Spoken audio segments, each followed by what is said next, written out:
Hi. இன்னைக்கு ரொம்ப ரொம்ப சிம்பிளா ஆனா ரொம்ப எஃபெக்டிவா இருக்க ஒரு மெத்தட் பத்தி பார்க்க போறோம். மெத்தட் அப்படிங்கறத தாண்டி அதை நம்மளோட லைஃபுக்குள்ள நீங்க இன்கார்பரேட் பண்ணிக்கணும். சரிங்களா? அது என்னதுன்னு கேட்டீங்கன்னா ஆட்டோ சஜஷன். ஆட்டோ சஜஷன் அப்படின்னா என்னன்னா, நம்மளோட பிரெயின்ல நீங்க ரிப்பீட்டடா சொல்லி சொல்லி சொல்லி சொல்லி நம்ம மூளையில பதிஞ்சு அது நம்ம சப்கான்சியஸ்குள்ள போய் ஆட்டோமேட்டிக்கா அது சொல்லிக்கிட்டே இருக்கும். ஒரு மாதிரி ஒரு ரெக்கார்டை ரிப்பீட்டடா போட்டு விடுறோம். அதுக்கு ஆஃபே பண்ணல, ஆன் பண்ணதுல இருந்து ஆஃபே பண்ணலன்னா அது எப்படி கேட்டுட்டே இருக்கும் இல்லைங்களா, விடாம. அந்த மாதிரி நீங்க பல வேலைகள் செஞ்சுட்டு இருந்தா கூட இந்த ஆட்டோ ரெக்கார்ட் அப்படிங்கிறது, ஆட்டோ சஜஷன்ங்கிறது ஒரு ரெக்கார்டு போட்டு விட்ட மாதிரி ரிப்பீட்டடா உங்களோட காதுல கேட்டுக்கிட்டே ஒழிச்சுட்டே இருக்கணும். அதை எந்த அளவுக்கு நீங்க ஆத்மார்த்தமா கேட்குறீங்களோ, சொல்றீங்களோ, அந்த அளவுக்கு நீங்க நினைச்சது ரியாலிட்டியில நடக்கும். சரிங்களா?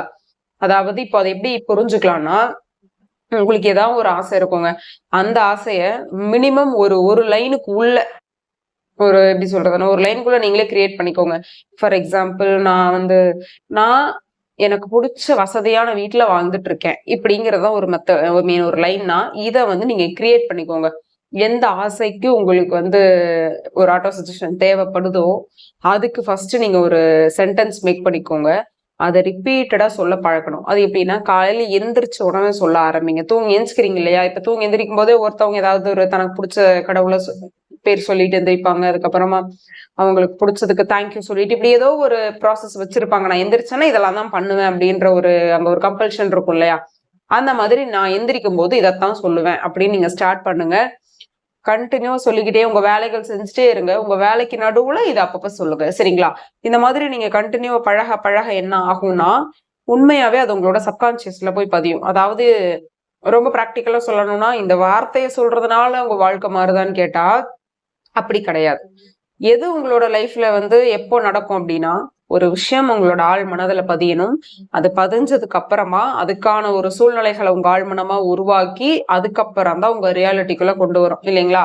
இப்ப எக்ஸாம்பிள், நம்ம பிரியாணி வாங்கி சாப்பிடணும்னு ஆசைப்படுறோம் அப்படின்னா, ஒன்னா சமைச்சு சாப்பிடணும், இல்ல ஆர்டர் பண்ணி சாப்பிடணும். 2 விஷயம் இருக்கு.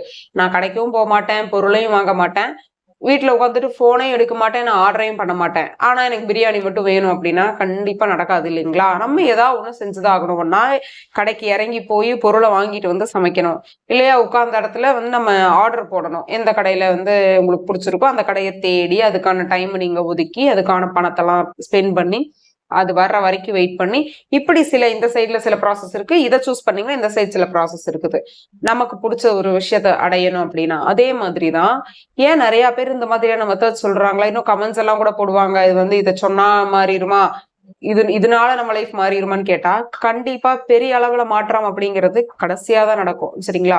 ஏன்னா அந்த அளவுக்கு உங்களோட அந்த சென்டென்ஸ் உங்க சப்கான்சியஸ்ல பதியணும். நீங்க தூங்கிட்டு இருந்தா கூட அந்த சப்கான்சியஸ் முழிச்சுட்டு தானே இருக்கும். அப்ப கூட இந்த சென்டென்ஸ் தான் உங்களோட மைண்டுக்குள்ள ஓடிக்கிட்டே இருக்கணும். அந்த மாதிரி நீங்க ஒரு டைம் கொடுக்கணும். உங்க லைஃப்ல ஒரு விஷயம் உங்களுக்கு வேணும் அப்படின்னு நீங்க ஆசைப்படுறீங்கன்னா, முதல்ல உங்களோட டைம் அதுக்காக கொடுக்க நீங்க ரெடியா இருங்க. இன்னொரு முக்கியமான ஒரு விஷயம் நான் சொல்லணும்னு நினைக்கிறது என்னன்னா, நீங்க லா ஆஃப் அட்ராக்ஷன் ப்ராக்டிஸ் பண்ணலாம், என்ன வேணா பண்ணலாங்க. ஒரு விஷயத்த நான் ஆசைப்படுறேன் அப்படின்னா அதுக்கான டைம் கொடுக்க நான் ரெடியா இருக்கேன். அதுக்கான விஷயங்கள் என்னெல்லாம் பண்ணணும்னு சொல்றாங்க, அதை கேட்டுட்டு செய்யறதுக்கு நான் ரெடியா இருக்கேன், இல்ல எனக்கே தெரியும் அதை நான் செய்ய ரெடியா இருக்கேன் அப்படின்னுட்டு கொஞ்சம் உங்களோட அந்த டெய்லி கம்ஃபர்ட் ஜோனை விட்டு நீங்க வெளியில இந்த மாதிரி வேலைகள்ல நீங்க இறங்கினா மட்டும்தான் உங்களோட ரியாலிட்டியில அது நடக்கும். சரிங்களா? அதை தாண்டி நான் எதுவுமே பண்ண மாட்டேன், சொல்லிட்டாங்க ஈர்ப்பு விதி தெரியும்னு சொன்னா இதெல்லாம் நடக்கும், நான் உட்காந்து எழுதுவேன், எல்லாம் என்ன சொல்றீங்களோ அதை நான் செய்வேன் அப்படின்ட்டு ரொம்ப அடுத்தவங்க சொல்றாங்கிறதுக்காக செய்யறது. ஒரு பணம் கட்டி ஒரு கிளாஸுக்கு போயிட்டு அந்த கிளாஸ்ல அவங்க சொல்றாங்க, நான் ஃபீஸ் கட்டியிருக்கேன், அவங்க அதுக்கு சொல்றாங்க, அதனால நான் செய்யறேன் அப்படிங்கறதெல்லாம் தாண்டி ஒருத்தவங்க உங்களை கைட் பண்றாங்க அப்படின்னா அவங்க உங்களுக்காக ஒரு விஷயத்த சொல்றாங்க. அதை மிகப்பெரிய விஷயமா பாருங்க. எனக்காக இப்படி யூனிவர்ஸ் ஒரு ஆள் எனக்கு கண்டுபிடிச்சு எனக்கு நடத்தி கொடுக்கணுங்கிறதுக்காக இவங்களை அனுப்பியிருக்காங்கங்கிற அளவுக்கு நீங்க யோசிக்கணும். அந்த ஒரு மைண்ட்ல நீங்க வேலை பார்க்க ஆரம்பிக்கணும். சரிங்களா? அதெல்லாம் பண்ணா மட்டும்தான் வேலை நடக்கும். நிறைய பேர் எதுவுமே பண்ண மாட்டாங்க, நோகாம நோம்பி கும்பிடணும் அப்படிம்பாங்க இல்லையா? அந்த மாதிரி எல்லாம் இருந்தீங்கன்னா ஒரு குண்டூசிக்கு கூட நீங்க ஆசைப்படக்கூடாது, இல்ல ஒரு சின்ன பின்னூசிக்கு கூட நீங்க ஆசைப்படக்கூடாது. அதை புரிஞ்சுக்கோங்க. சோ இப்ப ஆட்டோ சஜஷன்ங்கிறது என்னன்னா, ஒரு விஷயம் உங்களுக்கு எது தேவையோ அதுக்கான ஒரு சென்டென்ஸ் மேக் பண்றீங்க. ரிப்பீட்டடா அதை பத்தின தாட்ஸ் நினைச்சு நினைச்சு பாக்குறீங்க. அதாவது ஒரு விஷயம் உங்க சப்கான்சியஸ்ல பதியணுங்க. இவ்வளவுதான், சிம்பிளா அவ்வளவுதான். அதுக்குதான் நமக்கு அவ்வளவு மெத்தட்ஸ் இருக்கு. இப்ப பதிய வைக்கிறதுக்கு இப்ப நான் ஆட்டோ சஜஷன் சொல்லிட்டேன் அப்படிங்கறக்காக இவங்க ஆட்டோ சஜஷன் சொல்லிட்டாங்க நான் இதை மட்டும் தான் செய்வேன் அப்படிங்கிற மாதிரி இல்லாம, உங்களுக்கு அதை சார்ந்து உங்களோட கோல் சம்பந்தமா என்னெல்லாம் உங்களுக்கு தோணுதோ அதையும் நீங்க பண்ணும்பொழுது அடிஷ்னலா நமக்கு சப்போர்ட்டா இருக்கும். புரியுதுங்களா? இப்ப ரிப்பீட்டட் திங்கிங், ரிப்பீட்டட் தாட்ஸ், ரிப்பீட்டடா நம்ம சொல்றது இதெல்லாம் தான் உங்களோட ஆழ் மனம்ல போய் பதியக்கூடிய, ஈஸியா பதியக்கூடிய ஒரு விஷயம். இதை நீங்க ரெடியா இருந்தீங்கன்னா மட்டும்தான் செய்யறதுக்கு சப்கான்சியஸ்ல போய் பதியும். அது என்ன ஆசையா வேணா இருக்கலாம். சரிங்களா? ஆல்ரெடி உங்களுக்கு தெரியும், நம்ம நிறைய வீடியோஸ்ல சொல்லிட்டு இருக்கோம் எப்படியெல்லாம் நம்ம சப்கான்சியஸ் எங்கெல்லாம் விழிப்பு நிலையில இருக்கும், எப்போ சரியான ஒரு விஷயத்த நம்ம எப்போ சரியா போடுறது, எண்ணங்களை கரெக்டான நேரத்துல எப்படி போடுறதுங்கிறத பத்தி நிறைய வீடியோஸ் பார்த்திருக்கோம். அதே மாதிரிதான் இந்த ஆட்டோ சஜஷனையும் ஒண்ணு கிரியேட் பண்ணுங்க. முதல்ல ஒரு கோலுக்கு நீங்க திங்க் பண்ணுங்க. சரிங்களா? முதல்ல ஒரு சிம்பிளான கோலா எடுத்துக்கோங்க.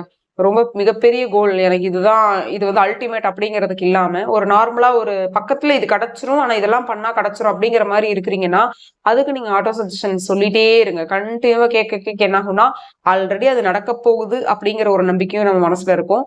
ஆட்டோ சஜஷன் கிரியேட் பண்ணிருக்கோங்கிற அந்த ஹாப்பினஸ் பிளஸ் பாசிட்டிவிட்டி நீங்க ரிப்பீட்டடா அந்த ஆசையை நினைச்சு சொல்ல சொல்ல அது இன்னும் சீக்கிரமா உங்களுக்கு அட்ராக்ட் ஆகும். ஆனால் நம்ம டைம் அதுக்காக ஒதுக்கணும். அதை ஒண்ணுதான் நான் ரொம்ப ரொம்ப இம்பார்ட்டன்டா சொல்றது எப்பவுமே. அதை நீங்க டைம் ஒதுக்கணும், மெனக்கெடணும், வேலை செய்ய நீங்க ரெடியா இருக்கணும்.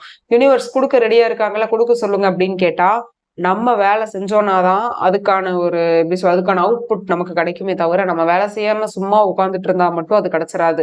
அதுக்காக நான் கஷ்டப்பட்டு செய்யணுமான்னு கேட்டீங்கன்னா அது உங்களோட இஷ்டம். கஷ்டப்பட்டு செய்யறதுல ஸ்மார்ட் ஒர்க் பண்றது அதெல்லாம் நீங்க எப்படியோ அது உங்களோட லைஃப் ஸ்டைல்ல என்ன பண்ணுமோ அதை பண்ணிக்கோங்க. எனக்கு தேவை, நமக்கு தேவை சப்கான்சியஸ்ல உங்களோட ஆசையை போய் பதியணும். அது ஒண்ணுதான். அதுக்கு நீங்க என்ன பண்ணணுமோ தயவு செஞ்சு அதை பண்ணுங்க. ஆட்டோ சஜஷன்ங்கிறது கண்டிப்பா ஒர்க் அவுட் ஆகும். ஏன்னா சில மந்திரம் நான் இந்த ரெய்கி மெடிடேஷன் நான் போயிட்டு இருக்கும்போது சில அந்த சிம்பிள்ஸ்க்கான பேரை நம்ம மெடிடேஷன் டைம்ல சொல்லிக்கிட்டே இருப்போம். அது நான் சொல்லி முடிக்கிற ஒரு 45 மினிட்ஸ் அந்த மெடிடேஷன் முடிஞ்சும் கூட ரெகுலரா நான் மற்ற வேலை பார்த்துட்டு இருந்தோம்னா கூட எனக்கே தெரியாம ஆட்டோமேட்டிக்கா அந்த சிம்பிள்ஸோட நேம் என் மைண்ட்ல நான் மெடிடேஷன் பண்ணும்போது எப்படி நான் சொல்லிட்டு இருந்தனோ அது மாதிரி என் மைண்ட்ல அது நான் சொல்ல மாட்டேன், அதுவா எனக்கு வந்துகிட்டு இருக்கும். அப்ப அது என்னடா இது வந்துட்டு இருக்கு, இப்ப எதுக்கு இந்த சிம்பிள் நேம் வருது அப்படின்னு நான் அங்க ஃபோக்கஸ் பண்ணா மட்டும்தான் எனக்கு தெரியுமே ஓகே இப்ப நம்ம இந்த சிம்பிள்ஸ் நம்ம மைண்ட்ல வர ஆரம்பிச்சிருக்கு அப்படின்ட்டு. சோ இப்படிதான் அந்த அவுட்புட்டுங்கிறதுக்கு இதான் ரிசல்ட். நீங்க மற்ற வேலையை பார்த்துட்டு இருப்பீங்க, கான்சென்ட்ரேட் பண்ணி பார்க்கும்பொழுது ஆட்டோமேட்டிக்கா அந்த ஆட்டோ சஜஷன்ங்கிறது உங்களோட மைண்டுக்கு வந்துருச்சுனாவே சப்கான்சியஸ்ல அது போய் பதிஞ்சிருச்சு அப்படிங்கிறது அர்த்தம். இப்படிதான் ஆட்டோ சஜஷனோட ரிசல்ட் இருக்கும். யூஸ் பண்ணுங்க. தேங்க்யூ.